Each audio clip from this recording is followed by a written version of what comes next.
Hello and welcome to this week's myNewsWrap, news from the world of SAP, Microsoft, and the world in between. As I announced last week, I will focus for the SAP side of the house mostly on contributions from the community. So let's start with them.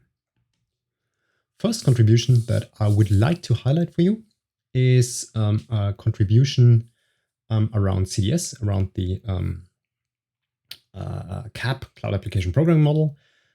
This new package helps you with exposing the information from your service catalog as an open API served by Express middleware. So I think quite nice feature, especially if you want to document, to make your things more visible, more accessible.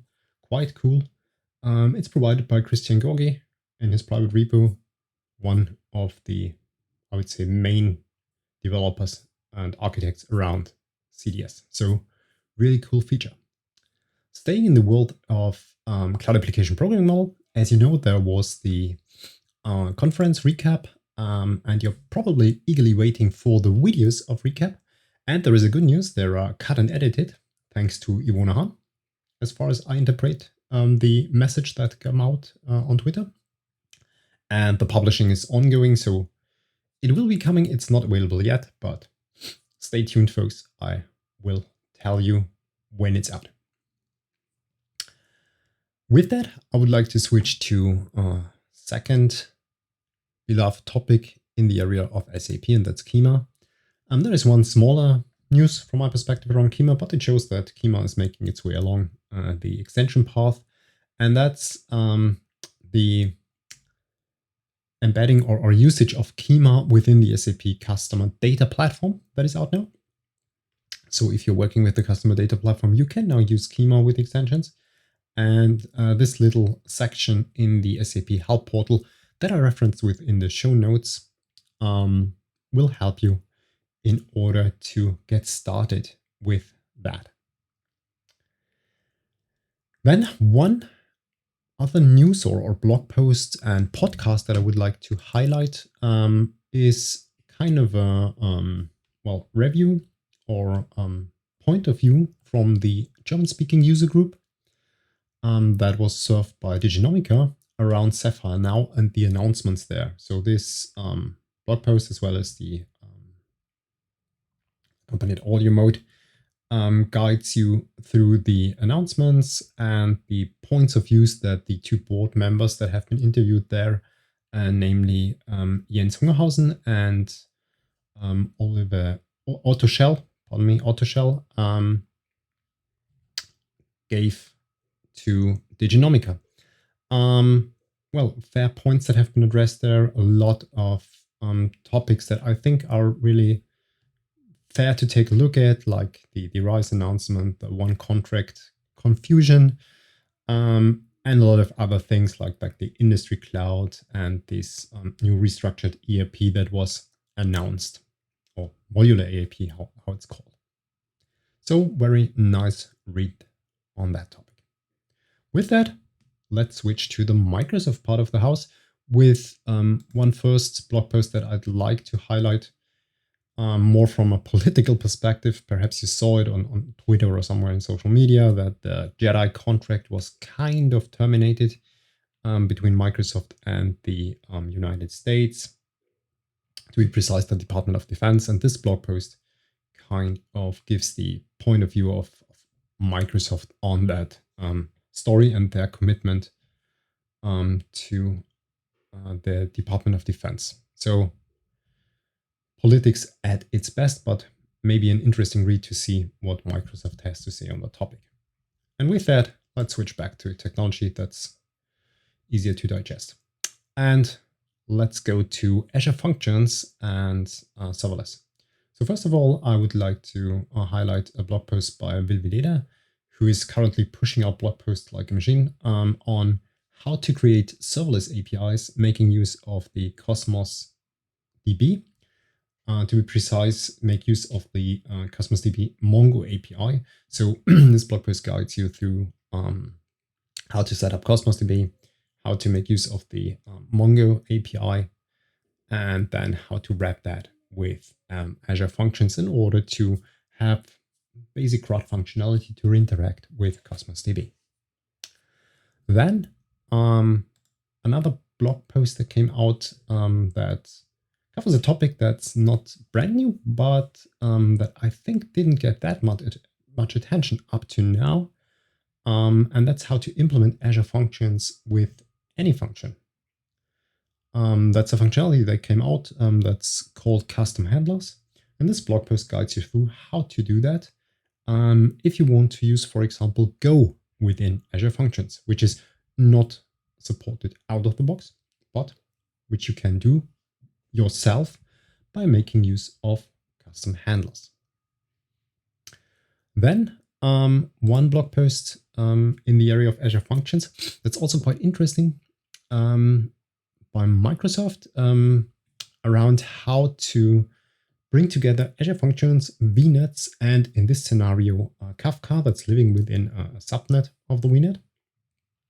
Quite interesting blog post, especially because this architecture is a quite common one. So basically it's not Kafka specific, so it's addressing really the pain points that you have when you want to integrate functions and services that live in several subnets within a VNet. So if you stumble across something like that, then this blog post is definitely helping you a lot.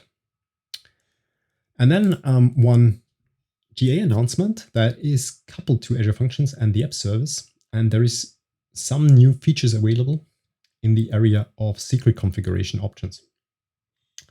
There have been a lot of options up to now with key vault references and system managed entities. However, there have been some shortcomings and some limitations that gave you some pain in several areas, especially in the area of automating some workflows, some deployments. And if you run into that, you should read this blog post because a lot of limitations, especially around the area of user assigned identities, for example, have been solved. So a lot of limitations have been removed. Then let's switch to another serverless topic, the hot shit that's currently out, and that's Azure Static Web Apps. And there is another blog post that's a perfect entry point for you to get started with Azure Static Web Apps. And that's called 10 Things to Know About Azure Static Web Apps, which serves as an entry point to, 10 further blog posts around this topic. If you have not yet started, first of all, start with it. And this blog post gets you perfectly covered in walking you through this new area. With that, I have nothing more from the serverless part of the house, so let's switch to the brother topic, containers and Kubernetes. There is one cool announcement about a public preview on Microsoft Azure. The form recognizer has now container support. It's in public preview, so it's not GA, but this quite nice, very specific AI functionality, but super useful AI functionality is now available as containers. So you can run that on the edge, which might be a case. And you can also run it within your self-hosted environment, which might be quite interesting for governments, for public sector or something like that. So that really helps you a lot. Then some news from the area of AKS, Azure Container Service. There is one blog post that I would like to highlight around upgrading AKS, so making a version upgrade and applying a blue-green deployment there. There's one blog post that I referenced about that topic, how you can do that. And kind of in the same area, there is also one article from Learn Kubernetes about the graceful shutdown and zero downtime deployments within Kubernetes. So it's not about upgrading the whole cluster, but it's about how can you do this with your pods living in Kubernetes. Thanks to Christian Denig, one of the Microsoft Cloud Solution Architects that brought that up on Twitter when discussing how to do that. So that's cool. With that, let's switch to the area of DevOps, and here, of course, to Azure Bicep. There is a book coming out all around getting started with Bicep. I think this will come out next week. Yeah, it's July the 13th. And there is already a GitHub repository out there with a lot of samples all around Bicep. That is, of course, covered within the book, but the samples are there for free. So I think quite nice entry point, and gives you some impression what will be covered within the book. And anyway, I think as samples are super helpful, those are too. Then also from the area of Bicep, the Bicep CLI is now included within GitHub Action hosted runners and also in Azure Pipelines. So you can now, or life has become easier to apply Bicep when you want to execute it within GitHub Actions, because it's already there out of the box within the marketplace. So that's also super useful. Then one thing for the ops guys that is also described in a blog post by Microsoft. And that's how to combine Azure Monitor, and to be more specific, the alertings in there with Teams. So really kind of a classic scenario, right? So you have an alert and you want to push that to a Teams channel or something like that. This blog post that I have here gets you covered on how to do that. Of course, making use of Azure Logic Apps as a glue between those two worlds. And then one news from GitHub itself. As you might know, GitHub has a mobile client available on iOS and Android, which is quite useful if you want to do some smaller things, but it has not the full functionality that's available on GitHub per se. Nevertheless, they are improving it a lot. And one improvement that I would like to highlight is the filtering and metadata experience that was pushed out. So you can now filter, for example, issues based on the metadata that's within the issues. So what's the status, what's the author, and so on. I think quite helpful and quite nice additional feature within the mobile app. And well, let's jump to a completely different topic from DevOps, to another service that I already mentioned quite sometimes within this podcast, around Azure Web PubSub. So the PubSub as a service functionality on Microsoft Azure. And there is a blog post that I referenced around building a real-time whiteboard application, making use of Azure Web PubSub.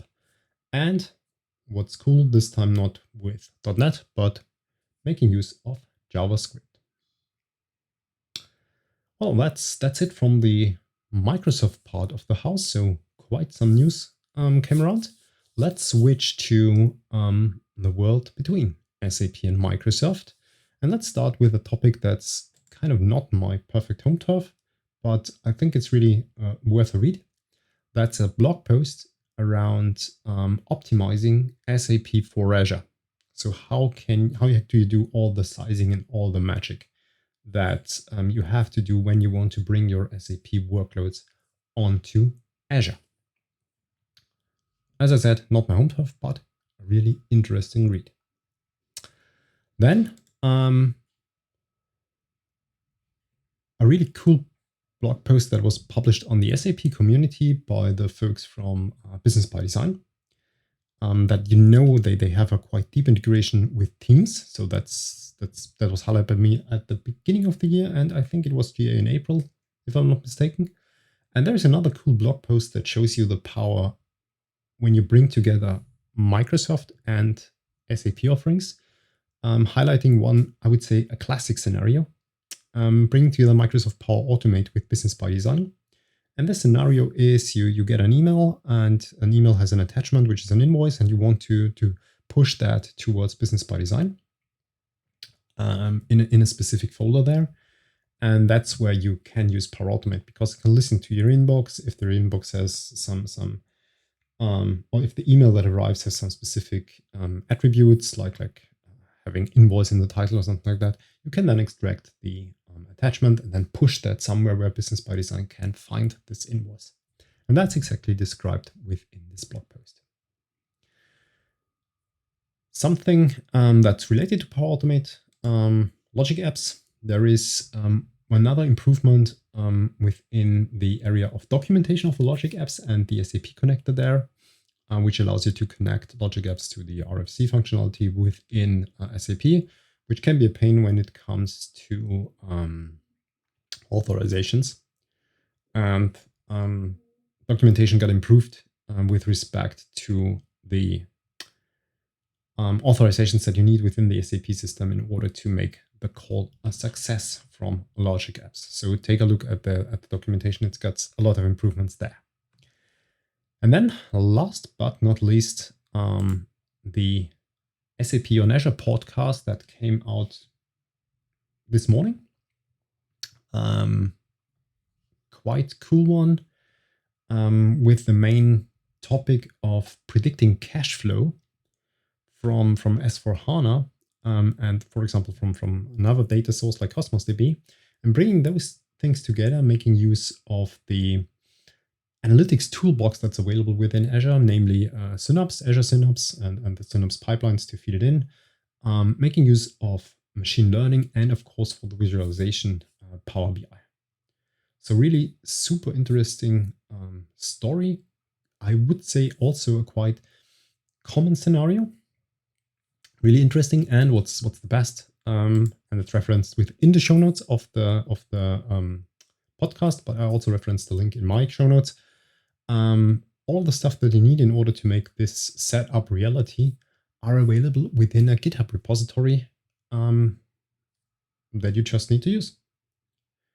And there is one other announcement that I want to highlight from the Azure podcast, and that's around Azure Charts. Maybe you know them. And that's kind of the perfect entry point if you want to know which services are available within which region, what new services have been pushed out, what instance types are out there for several machines.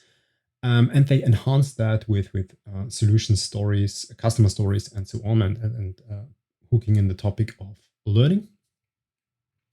Really cool radar on all around Azure. If you don't know it, take a look at it. It's really super helpful if you're looking for specific services. Yeah, with that, I would like to switch to the area of learning in the broadest sense. So let's start with two blog posts from more hot topics that are coming around. First one is around WebAssembly. That you might have come across. I mean, it's quite on vogue, especially with the .NET and Blazor folks, for example. And this blog post tells you why, first of all, what is WebAssembly and why it is currently that much pushed out, and why are you hearing so much about it. So it's really a cool first intro into the topic if you want to learn more about that. And the second blog post that I would like to highlight is from Container Solutions, which is anyway a company that you should follow if you are in the cloud native area from my perspective. And there is one cool blog post by their chief scientists about 10 predictions around the future of cloud computing, which are really interesting. No surprise, first topic is WebAssembly. Then Rust, then there is Kubernetes, there is blockchain ecosystem, which will implode according to the chief scientists. Doesn't make me too sad, to be honest. And a lot of other topics around serverless and how things will work. So really interesting. Really, let's see how those predictions evolve. Then to make your podcast listen to list even longer, so you cannot catch up with it, like in my case, there is one very cool podcast out from the GoTo community around cloud native and Kubernetes. So is cloud native and Kubernetes the same nowadays? Discussion around that topic, really something I think you should listen to. Yeah, because you can get the impression that Cloud Native and Kubernetes are kind of the same, and I wouldn't agree. Then, if you want to dive into the area or want to learn machine learning, Microsoft got you covered in a great sense. There is now a complete beginner's curriculum out there, which is free. It's available on GitHub. I referenced the GitHub link also in the show notes. Well, there are lessons, there are challenges, there's a reading list, and so on and so forth. And you can also provide feedback or contribute to that if you think you're missing something. Very extensive work and very cool if you want to start with machine learning. Then another topic that might be interesting for you if you are working, for example, in the UI5 area, because now you can migrate your UI5 JavaScript stuff to TypeScript. And there is one short session of Golo Roden that I've also, his contributions have made it to this podcast quite often. This is another one. And this one is about migrating from JavaScript to TypeScript. So what do you have to keep in mind if you want to do that? Interesting for anybody who's dealing with that, but I think especially if you want to go down the path in your UI5 apps. Then 2 events that are coming up. One is coming up next week around Azure Functions, focusing on OpenAPI and combining Azure Functions with Power Apps, making use of this OpenAPI functionality. It's on July the 12th. It's free as usual. Sign up. If not, usually those things are also recorded and are available on YouTube later. So no panic if the time doesn't work out. Then one thing that will come up later this year, but I want to highlight is the Azure Summit, which is a very large cloud event happening this year. It's happening in September. You can register now. And if you want to give a talk, the submission deadline for papers is open until end of July. So until the end of this month, you can still submit papers and maybe you're a lucky one and can get on stage. That was it from the learning area. Let's go to the last section for today, developer productivity. There I have 3 things I would like to highlight. One is a blog post by Thomas Maurer around getting started with the Windows Package Manager. Maybe you have heard about that one. Maybe you use Chocolate, for example, as a package manager. Now Windows has an own offering, or Microsoft has an own offering called Winget, which is also a CNI tool like Chocolate that you can use in order to install, uninstall, as well as update your packages on Windows. It has been improved quite a lot over the recent month. However, I wouldn't say it's completely on par with Chocolate. So if you stay within a certain area of packages, then Winget does really a great job. If you're moving a bit outside of the focus of Winget, like installing kubectl or something like that, well, you have to use another package manager. But I think it's already worth a closer look. Then if you're using GitHub and you like to support the ones and take a look at your repo and want to open it in VS Code, there is now a functionality available that allows you to add an open in VS Code button to your GitHub repo, which will then make use of VS Code and the remote extensions that are available within VS Code in order to open the repository without having to clone the repository. There is also an option to open it in code spaces if you put in the button, so the user can make his choice. If you're using VS Code Insider, that's a bit misleading. It's not the perfect solution from my perspective. Put in this button, and the person who wants to open it in VS Code Insider Edition has to toggle within the web page that he or she gets guided to between VS Code and VS Code Insider Edition. Not the best way from a user experience perspective, but well, that's currently the one that's provided by the folks from Visual Studio Code. And then one last extension for VS Code that I would like to bring to your attention, and that's the Teams toolkit that's available in preview. Very interesting if you want to develop Teams extensions with VS Code, which is kind of, from my perspective, a not that uncommon use case if you are working in between SAP and Microsoft, because you will often combine SAP and Microsoft, and maybe you want to implement your extensions with VS Code, then take a look at that extension, because that might be really, really helpful. And with that, I am through at the end of this week's session on myNewsWrap. I hope I had some news for you, some interesting stuff. I hope I blew up your reading and podcast listening list, as this is the case for me. And with that, I wish you a nice rest of the weekend. Stay tuned. We see each other next week. Until then, bye.